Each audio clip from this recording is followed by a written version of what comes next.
Assalamualaikum warahmatullahi wabarakatuh. Salam Om Swastiastu, Namo Buddhaya, salam kebajikan. Di sini kami dari kelompok C ingin mempresentasikan mengenai hasil penelitian kami yang berjudul Analisis Finansial Teknologi pada Livin Bay Mandiri guna meningkatkan potensi bisnis dan kepuasan pengguna terhadap aplikasi. Next. Tak kenal maka tak sayang, maka perkenalkan anggota kelompok kami, yaitu... Perkenalkan, nama saya Harsya Arvin Nugroho dengan NIM 120-221-3340. Kemudian saya sendiri yaitu Hurin Almaziah dengan NIM 1202210139. Selanjutnya, saya Laras Adityasari dengan NIM 120-221-3393. Dan saya Awan Caudinata dengan NIM 120-221-3262. Baik, langsung saja pada slide pertama terdapat pengertian mengenai financial teknologi yang akan dipresentasikan oleh rekan saya, Awan Caudinata. Kepada Awan, saya persilahkan. Baik, terima kasih Urin. Jadi kali ini pada topik ini saya akan menjelaskan apa itu financial technology atau yang lebih dikenal dan dipersingkat sebagai fintech. Jadi fintech ini merupakan salah satu industri keuangan yang memanfaatkan perkembangan teknologi informasi. Dan ada juga yang bilang fintech ini merupakan salah satu variasi model bisnis dan perkembangan teknologi, di mana perkembangan tersebut memiliki potensi dalam layanan keuangan. Selain itu, menurut si Bank Indonesia, fintech itu didefinisikan sebagai perpaduan antara dua buah teknologi dengan sistem keuangan, sehingga perpaduan tersebut menjadi suatu produk atau model bisnis yang bisa dibilang sangat berdampak kepada keseluruhan sistem keuangan. Next. Nah, di sini Livin Bay Mandiri ini merupakan salah satu contoh pengaplikasian fintech di Indonesia. Livin Bay Mandiri ini merupakan salah satu perkembangan produk yang lebih lanjut oleh si Bank Mandiri. Livin Bay Mandiri ini hampir mirip dengan produk-produk lainnya, seperti yang kita kenal BCA Mobile, M2U Maybank.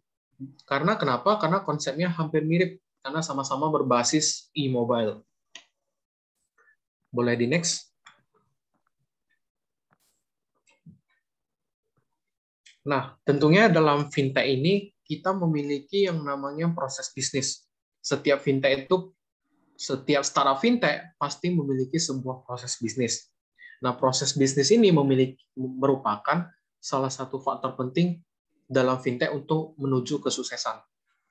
Karena kenapa? Proses bisnis ini berisi suatu kaidah-kaidah atau aturan atau langkah yang telah ditetapkan atau suatu strategi dari pihak developer untuk memajukan produknya dan dipasarkan secara luas ke masyarakat. Sekian dari presentasi saya terkait proses bisnis dan Livin Bay Mandiri beserta fintech akan dilanjutkan oleh rekan saya. Baik, terima kasih Awan atas kesempatannya. Berdasarkan pengertian yang telah dijelaskan oleh Owen mengenai proses bisnis, terdapat dua sumber keuntungan yang diperoleh bank.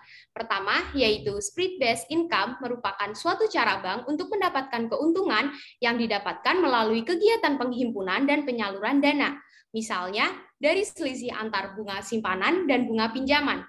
Kedua, yaitu fee-based income, merupakan keuntungan yang didapatkan bank melalui jasa-jasa perbankan, baik dalam negeri seperti biaya transfer, clearing, inkaso, delegasi kredit, dan surat keterangan bank. Kemudian, sumber keuntungan bank juga didapatkan melalui jasa perbankan luar negeri seperti draft, collection, traveler checks, transaksi ekspor atau impor, dan jasa perbankan lainnya, seperti kegiatan pasar uang, pasar modal, foreign exchange, layanan custody, dan masih banyak lagi. Selain itu, menurut Denda Wijaya, pendapatan operasional bank terdiri dari hasil bunga, provinsi dan komisi, pendapatan valuta asing lainnya, dan pendapatan lainnya. Next. Pada slide ini, terdapat 3 fokus dari strategi bisnis yang dilakukan oleh Bank Mandiri, antara lain yaitu, pertama, integrasi bisnis wholesale dan retail. Wholesale didefinisikan sebagai proses bisnis yang mana sebuah produk harus melewati retail terlebih dahulu sebelum sampai pada customer. Bank Mandiri memaksimalkan kekuatan rantai dari bisnis wholesale dan retail. karena cara tersebut merupakan cara yang efisien dalam menarik lebih banyak nasabahnya. Kedua, yaitu integrasi bisnis kepada sektor unggulan.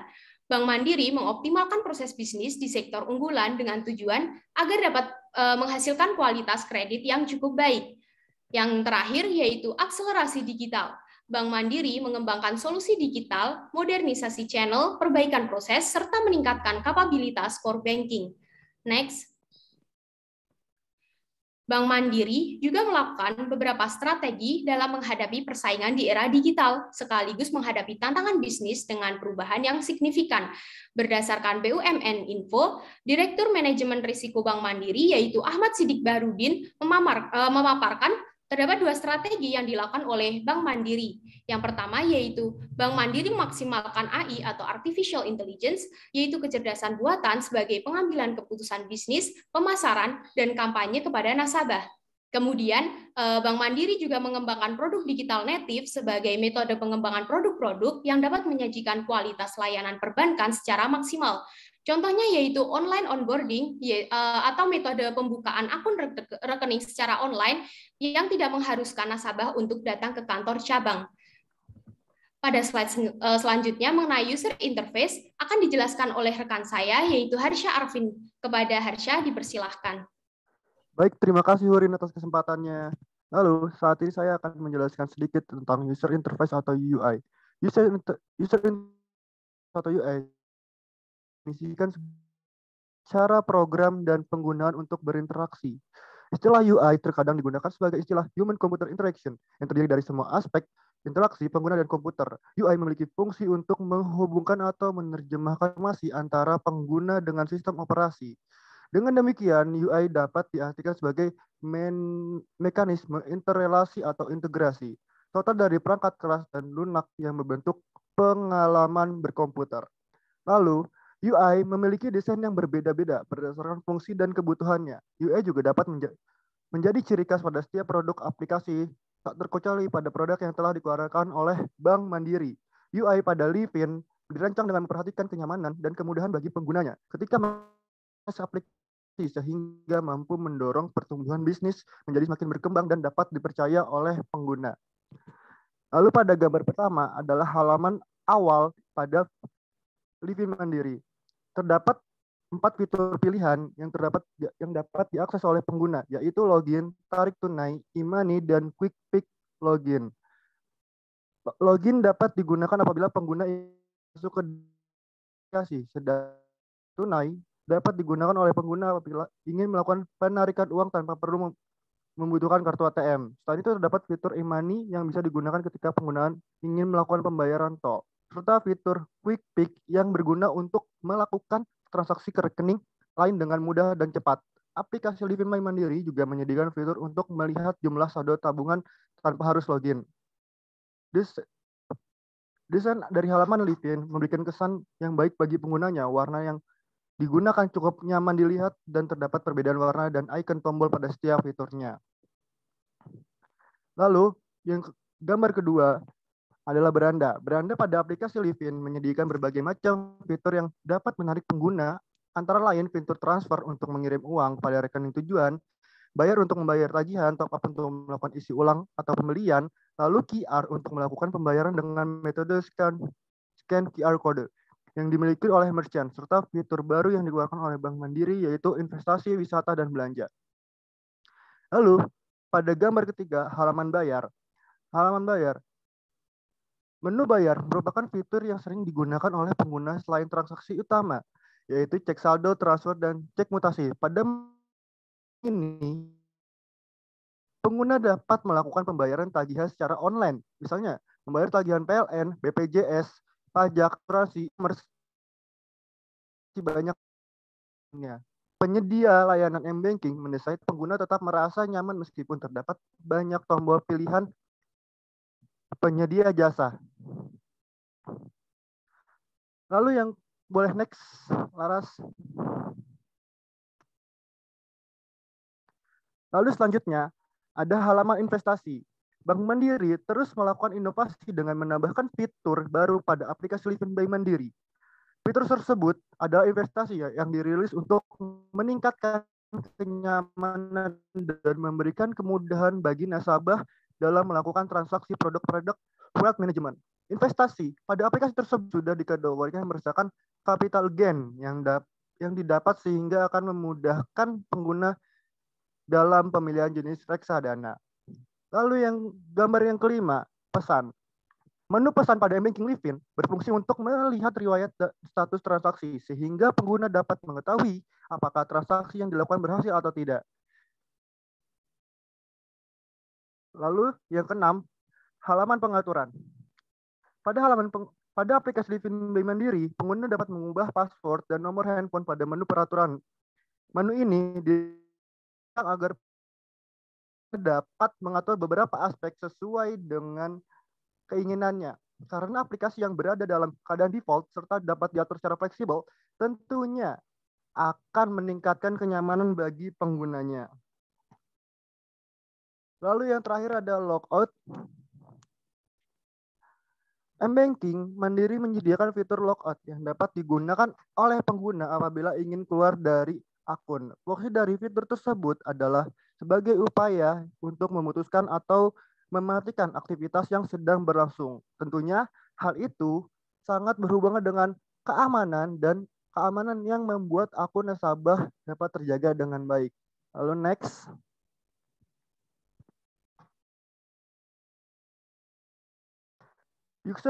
User experience atau yang bisa kita kenal sebagai UX. Standar internasional ISO 9241-211 yang bergerak dalam bidang sistem ergonomi interaksi manusia mendefinisikan UX sebagai persepsi dan tanggapan seorang yang dihasilkan dari pengguna produk, sistem dan jasa atau layanan. Sedangkan menurut definisi ISO 9241-211, UX mencakup emosi pengguna, keyakinan, preferensi, persepsi, respon fisik, fisiologis, perilaku, dan prestasi yang terjadi sebelum, selama, dan setelah digunakan. Terdapat 4 kriteria yang saling berkaitan dengan UX, antara lain functionality, branding, content, dan usability. Lalu kami telah melakukan riset tentang ulasan pengguna aplikasi Livin Bank Mandiri. Salah satunya seperti Eva Purba. Dia berkomentar sering error saat melakukan login meskipun jaringan internet lancar. Lalu ada pun Trisa Gea, aplikasi Livin Bank Mandiri versi terbaru sudah histori transaksi lebih jelas dan mudah digunakan. Dilihat dari ulasan tersebut, kebanyakan pengguna lebih menyukai Livin Bank Mandiri berlogo versi yang lama karena aplikasi yang ringan dan tidak banyak mengalami kendala saat mengakses. Lalu, bagian sistem keamanan akan dibawakan oleh teman saya, Owen. Waktu dan tempat dipersilakan, Owen. Baik, terima kasih Arsya. Sebelumnya boleh di next slide-nya, Laras. Baik. Nah, di sini saya akan menjelaskan dari segi security atau keamanan dari Livin Bank Mandiri sendiri. Nah, Livin Bank Mandiri ini memiliki salah satu security yang cukup baik dan difasilitasi oleh pihak Mandiri, yaitu Two-Factor Authentication atau kita singkat TFA. Nah, TFA ini merupakan salah satu fitur keamanan di mana TFA ini sendiri memiliki suatu keamanan 2 langkah konsepnya. Sehingga ketika kita ingin login di ponsel yang baru atau di tempat yang baru, TFA ini kita perlukan beserta dengan password kita yang telah kita setting sebelumnya. Nah, TFA ini bisa berupa verifikasi nomor telepon, verifikasi email, verifikasi Google Authenticator, dan masih banyak lagi sebenarnya. TFA ini sebenarnya pada dasarnya bertujuan untuk memberikan kita satu lapis keamanan lagi tambahan terhadap akun kita. Sehingga ketika ada hacker atau apa yang ingin membobol akun kita, dia tidak semudah itu karena kita memiliki password dan TFA ini. Sehingga dia membutuhkan 2 keamanan ini perlu dibobol gitu. Boleh di next.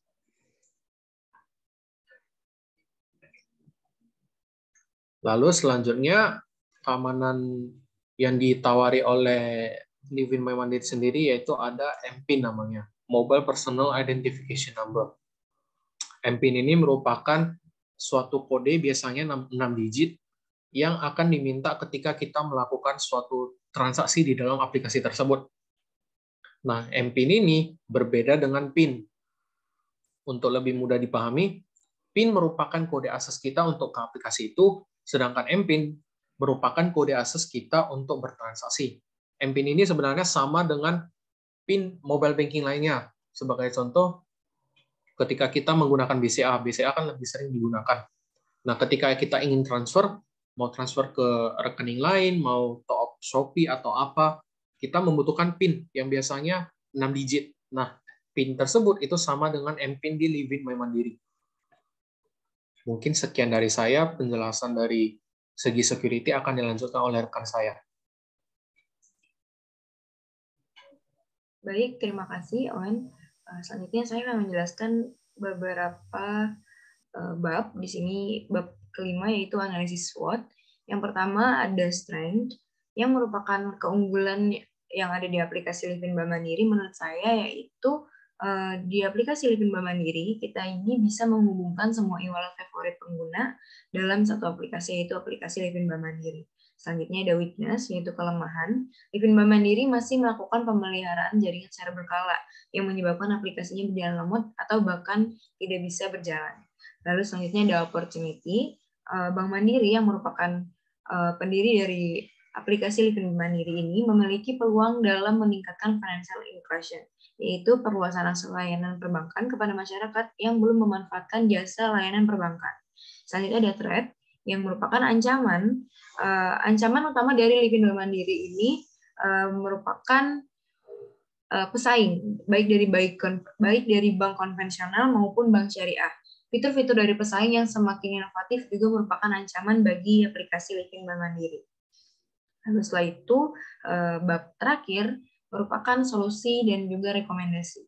Solusi yang dapat diberikan yaitu aplikasi tersebut perlu pemeliharaan tingkat lanjut pada bagian server, sehingga saat traffic dari penggunaan aplikasi ini naik, aplikasi tidak akan mengalami bug ataupun crash. Bank Mandiri juga perlu menyegerakan perealisasian inovasinya, yaitu online onboarding, dan memaksimalkan kualitas inovasi tersebut agar dapat bersaing di era digital ini. Lalu selanjutnya ada rekomendasi. Rekomendasi pertama yang bisa diberikan yaitu dalam aspek sistem keamanan, Bank Mandiri perlu menambahkan Transaction Activation Code.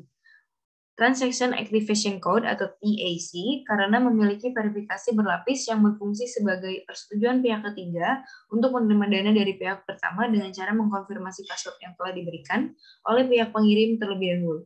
Selain itu, rekomendasi yang dapat diberikan adalah Bank Mandiri sebisa mungkin menetapkan kebijakan pengelolaan risiko likuiditas, misalnya dengan pemeliharaan cadangan likuiditas yang optimal, pengukuran dan penetapan limit risiko likuiditas, perancang analisis skenario dan contingency plan, penetapan strategi pendanaan, dan mempertahankan kapasitas dana yang cukup di pasar.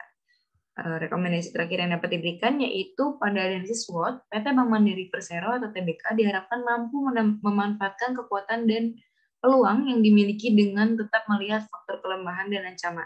Bank Mandiri juga diharapkan mampu terus berinovasi pada produk yang mempunyai nilai jual tinggi dan tidak dimiliki oleh lembaga keuangan lain baik dalam aspek kualitas maupun bagi hasil. Sekian presentasi yang dapat saya berikan. Selanjutnya akan dilanjutkan oleh teman saya, Hurin. Baik, penjelasan dari Laras merupakan penutupan dari acara presentasi ini. Cukup sekian yang dapat kami sampaikan. Apabila terdapat kesalahan kata, kami minta maaf. Terima kasih. Wassalamualaikum warahmatullahi wabarakatuh.